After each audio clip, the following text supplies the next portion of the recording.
here we are yet again, for another True Business Stories podcast. I think we're nearly up to 50 podcasts now. I know, it's been a bit frightening, isn't it? Yeah, and just looking at my list here, I've got another 28 names on this list coming up in the future. And everyone has been interesting, that's fascinating. Right. We're going to be very busy, that's for sure. And of course, we're at that time where everybody in the nation's talking about budgets. And how to save money and interest rates. So it's tough times, but fortunately we're interviewing somebody today whose business is doing very well, and hopefully it is a little bit recession-proof from some of the predictions that we're hearing in the economy at the moment. And we're sitting up at Lara, and we're talking to Jessica, or Jess, what do you prefer? Hi, yeah, Jess is great. Jess from Crew Faced Makeup Artistry. And I knew I'd forget the last two bits. And it's the first question, Jess, before we get into more detail, why Crew Faced? Where does that name come from? Crew Faced was born from the fact that I am still a cabin manager for Virgin Airlines. So the impeccable presentation. It's all about that smoke and mirrors, how to sustain a look for a long time, what's trending and what looks great, yeah. So it's a great story, and I've been peeling through your Facebook sites and your Instagram, having a look, and you're doing a great business. Thank you. Obviously making brides look absolutely wonderful on their day. So that's fantastic. So Jess, where did you go to school? Where was primary school? I went to high school in Queensland, so I moved around quite a bit from Melbourne, Sydney, Queensland, and in grade 10 I found myself paying rent and living on my own, and made sure that I put myself through that senior certificate. So got that grade 12 graduation, and that was, Queensland.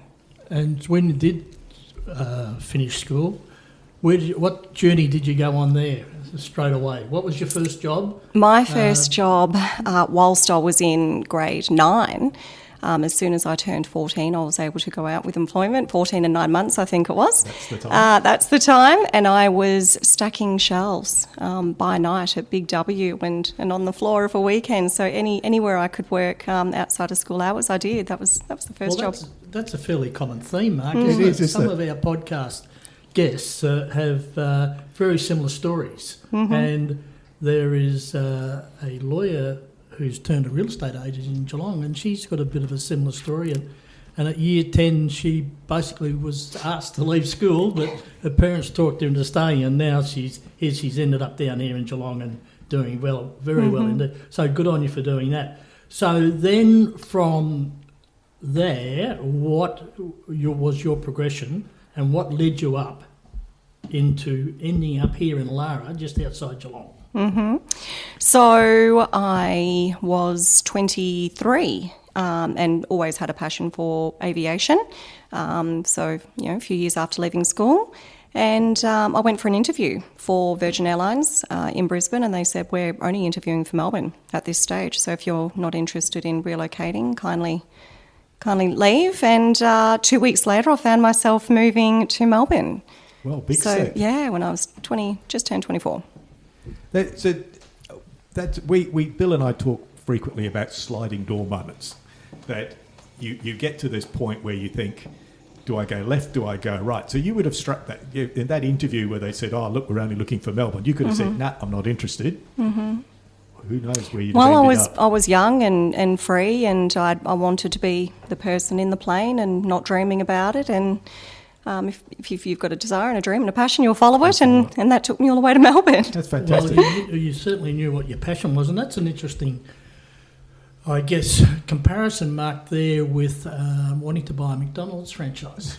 Because I have two friends who years ago worked in head office at McDonald's, and they wanted to buy a franchise, and they both lived in Sydney. But one was told to go to Wagga and one was told to go to Melbourne. They're the only stores available, so they had to uproot everything. They had did. to make that choice, and they made the right choice. Yep. Yeah, there's no wrong choices, just different choices. So what, have you always been interested in makeup? Obviously through being on the cabin crew, that's where it so starts. so actually when I was in grade 10, I was tapped on the shoulder by a very well-known makeup artist back then, and still is even more so now, just when she was starting out. And she gave me an opportunity to come and work with her, straight into editorial and runway, not scary at all.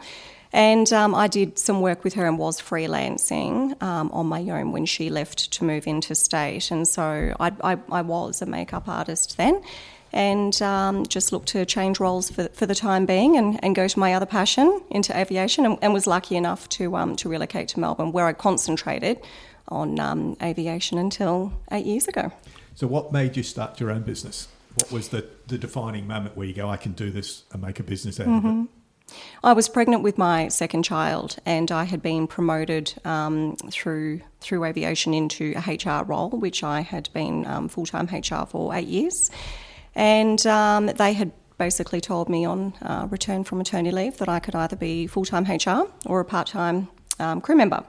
Neither seemed attractive or sustainable. How could I do that with two small children? So I revisited my makeup artistry and thought, yes, I can do this, invested in myself, and here we are. That's one of the hot side hustles we talk about, Mark, isn't Mm-hmm. it? It is. Mark and I are very interested in, in particular, those in the 50-plus brigade who are facing limited prospects in employment and in the places they work. And the most successful thing they can do, and the fastest growing area of startups, is actually people in 50-plus, and they start with a side hustle. Mm-hmm. So I'll just take it a bit further, Mark. So your side hustle has brought us to where we are today. And I first met Jess last year when I was a judge on the Geelong Business Awards, and I think you were probably your third year of entry, was it? How many years had you entered the Geelong Business I've Awards? entered for 5 years now. And you've won how many times? And I've won 3 years consecutively, the last 3 years consecutively. Yeah, in the home-based business? Home-based and micro. And as a result of that, you're now being elevated in 2 areas, and one is that you're now a judge of the That's Business correct, Awards. yes. So that'll be interesting to see how you use your business success and add value to, I guess, the entrants when you go out and judge them yourself. That's right, that's right. And Bill, I still remember the tax man telling me, your side hustle is not a side hustle anymore. This is a fully fledged business. Let's go. So let's talk it's been a about journey. Exactly what's your business look like today? Just tell us exactly what's going on. Today we are, leading makeup business in Geelong and the Surf Coast area, and that's been proven by the success that we've had with awards. We were lucky enough to take our Australian Wedding Industry Awards again just last night, actually. So we're celebrating that as a team. Yeah. So our team consists of new and experienced makeup artists and now hairstylists. We've launched just recently Crew Faced Cosmetica, which is the sister business for Crew Faced, specialising in other services. And we've got a very productive year in front of us. That's good. How many people actually connected to your business? So we've got 9 people that make the books with Crew Faced at the moment. And I just also, it's a chance, Mark, to go back a couple of years because you've survived COVID and in a very difficult time where we, I guess in the regional Victoria, a little bit lucky, we could travel somewhere. But I know from what you told me last year that you did a number of things during COVID, one particularly business-wise, that made you, I guess, go a little bit more online, etc. Created tell revenue. us about that. But more importantly, how you looked after those who work for you. I guess there's a third element because I've That's also right. heard that you're a community champion. Yes. So Thank you. there's 3 Proud of questions that. there. Thank you. So yes. So tell I us guess a bit. first and foremost, we had a team, and a team that we were training, and we had great visibility in the community. And when we hit COVID, we had actually custom built our studio, and when the doors opened, they shut on the same day. So we accessed JobKeeper, job support for them, and stayed engaged with the team. Who knew that COVID would go on as extensively as it did, and during that time to keep keep on board with my crew and keep them upskilled and trained, but also visibility in the community, we started doing online training, and that was free. We did online makeup workshops as well with the community, so it was just a fabulous opportunity, I guess, for my mental health and for the mental health of others, that we could engage in large groups and come together and have a bit of fun doing that. But it grew quite extensively and really happily. Very quickly, when the community jumped on board and there was a lot of cross collaboration that happened as a result, we were able to run competitions and lots of fun activities that we were able to enjoy as a community. And with that, I guess we identified that people weren't able to access the services that they were regarding beauty. But there was, a real online presence for Zoom meetings and business that was still going on with people working from home. So we identified a business on the other side of Melbourne with a product that we were able to secure in stock, and that was able to create the extra revenue and keep that job support and our crew engaged with both something to do and financially. That's good. It's very good because you touched on it. It's the mental health bit, isn't it? The whole thing with COVID is you're sitting at home, and from the waist up you were presentable. You had the UGG boots and the tracksuit underneath. And engaging with up to 200 people in a day via this platform, the experiences and the memories, and even the conversations that people who did not know each other but were meeting on this platform just to have 2 hours of playtime. It was fantastic, and I see those people today, and they still bring these memories and experiences and conversations that they had up. So that's very good. That's very good thinking. It did its job.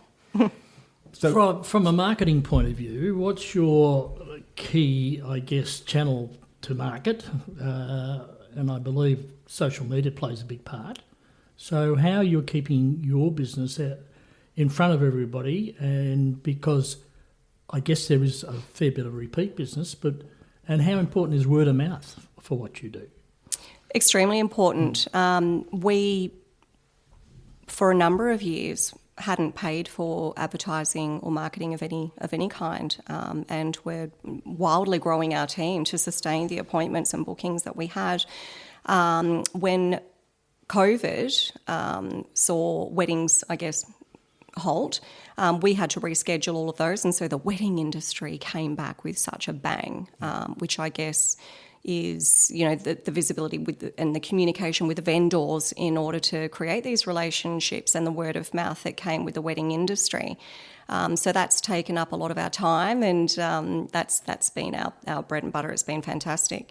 With COVID now dissipating and allowing events to come on board, we've got sporting events and balls and charities that haven't been able to hold an event for 3 years, and we are heavily supporting those. So we're buying tables, and we're in attendance, and we're donating vouchers, and we're getting the board in and offering them complimentary hair and makeup, because these guys have been through a lot and they're doing a fantastic job themselves with their non-for-profit charities and sporting organisations. So we've just sponsored the local netball team, so that's exciting.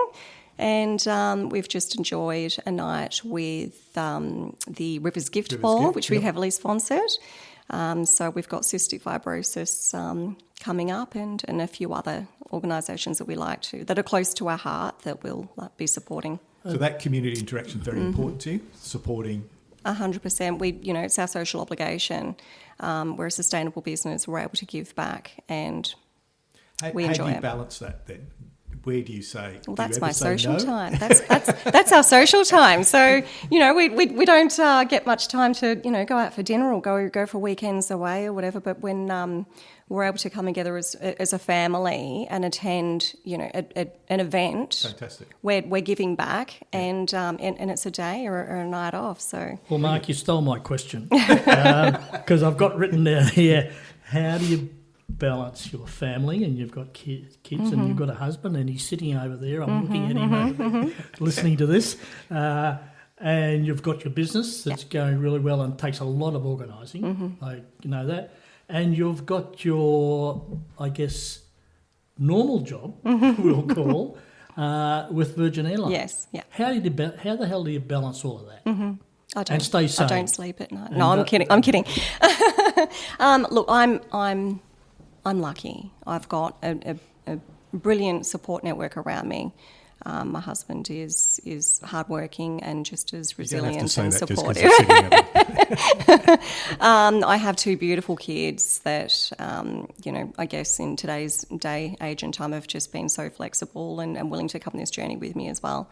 And I'm lucky I get to enjoy both my life passions and make it work.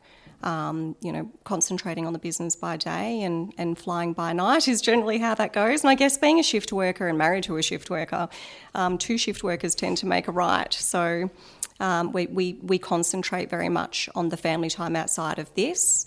And for us, it's supporting other events and charities. Are you very organised? Are you an organised person? You'd have to be, I would say.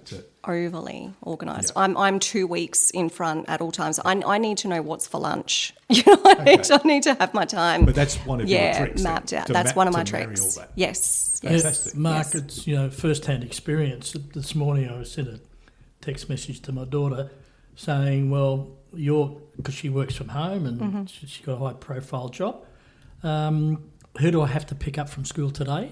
And what sporting event do I have to go to? Yes. And because that's her support base. Yes. And then, and I know that the mums from the primary school, they all support each other as well. It's a great 100%. And given that I have two children, they have their own lives, little lives that I have to manage as well. So we do have swimming at 4 a.m. most mornings, and we do have sporting obligations most afternoons. But what a good environment and a healthy environment to be a part of.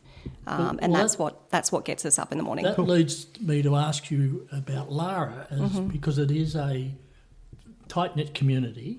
It's a regional town. Some people think it's a suburb of Geelong, but it's not. It's got its own identity. Yes. So why Lara? Why Lara? I love the position of Lara. I love that you can catch a direct train into the city. I love how accessible it is to Geelong. It's that sweet spot.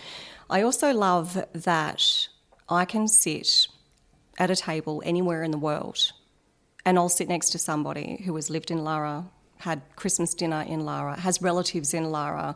It's a well-known little spot, and the people who live here are diehard for it. So the community has been raised, as young children and now parents who are selecting to raise their children here. So the netball club is extremely connected. You were saying just before this podcast, there's 2 degrees of separation in Geelong, and having not grown up here, it's been fascinating for me to enjoy the intra-community relationships that surrounds Lara. Yeah, that's important. The geographic position's good for you to get to the airport. Absolutely. So it's just that balance. And we have another friend who we interviewed from, just trying to think who told me this. Anyway, he lives there around this area, and his kids are into basketball, and there's just not enough facilities. The number of kids in this region that want to play sport, the facilities unfortunately can't keep up. That's exactly right. Everybody's on a waiting list for something, and I mean off track, but even my daughter, while she swims in Geelong, it's a satellite club for Melbourne, so she represents the state in the pool, but she trains here in a Geelong environment, and to compete she goes back to Melbourne to join her team. So it's we are learning how to adapt in Geelong as to what we can do for these clubs to compete where they need to. And so coming back to Crew Face, who's your key customer? Who are you targeting? At the moment, the wedding industry definitely. Women who are looking for makeup workshops and education as well. They're bringing their daughters and creating memories and experiences and upskilling their daughters in applying makeup. They are women who are learning how to do their makeup because they're re-entering the workforce, or they've just done their makeup a certain way all their time and need to refresh. So women and their children who are coming in for events, weddings, events. That's a fairly broad spectrum, isn't it? Yeah, it is, and aren't we lucky? Yeah. Look, one of the things that I would like to ask is about your advice for young girls, say, who are year 11 or year 10, 11, 12, whatever, and they've got the whole world in front of them, and you made a leap and made a lot of sacrifices as a young girl at school. What advice would you give somebody, say, who's sitting there at year 11, year 12, really not sure, are being probably pushed by their parents in the wrong direction? What advice would you give a young girl today about looking towards the future, work-wise? So what would I tell my own girl? What would you tell yourself? Her, I would tell her to stay in school, you know, to have that education, to enjoy intra-community relationships, because that's going to support you when you leave school and you enter the workplace, to be kind and to take every opportunity that's afforded to you, so it can shape you in the young woman that you're about to be.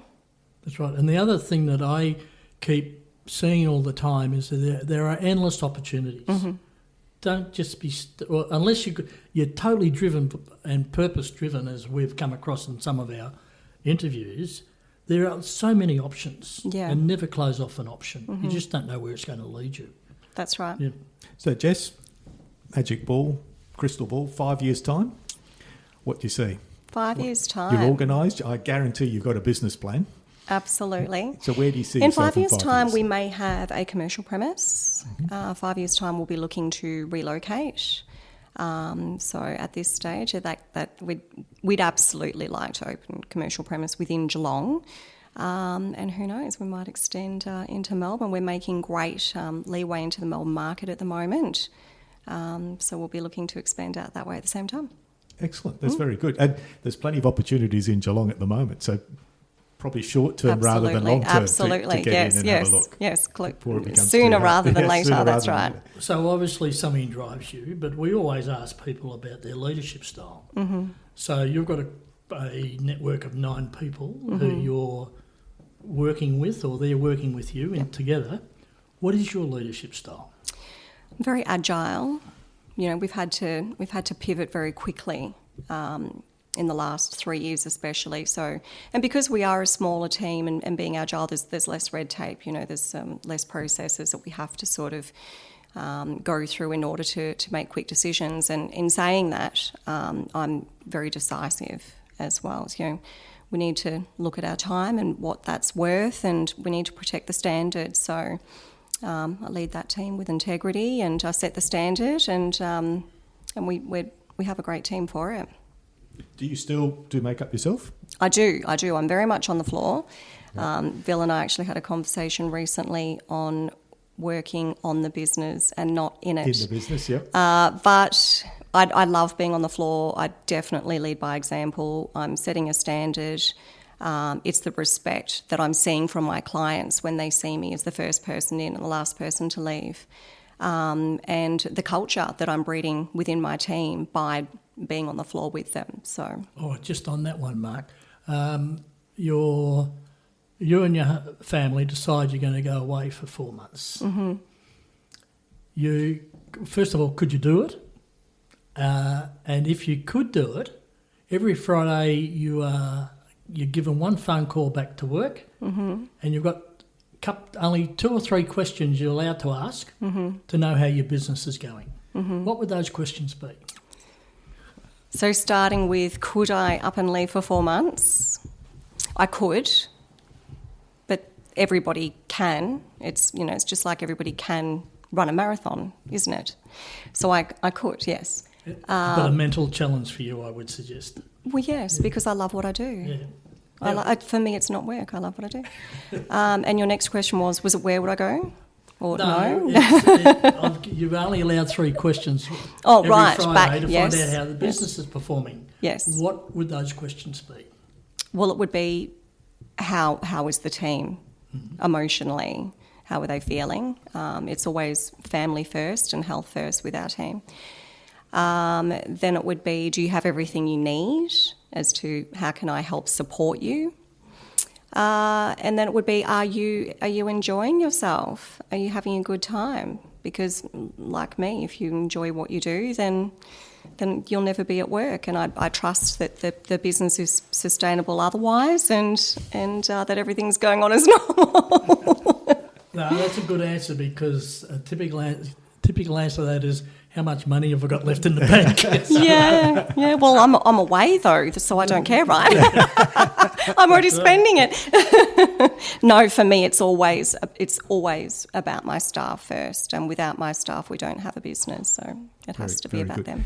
So, Jess, thank you very much. Thank you. You're absolutely admirable the way you go about thank stuff.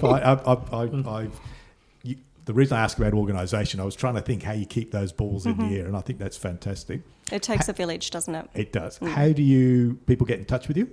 People can contact me directly. We have a Facebook and an Instagram page at this stage.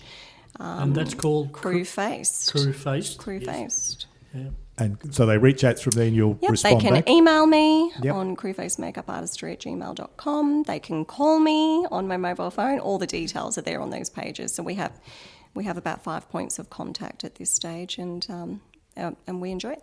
And just while you're talking, you obviously do makeup sessions for mothers and daughters coming in, do. We right through to also wedding offer parties, education. and on it goes. Yes, education in a professional custom-built studio.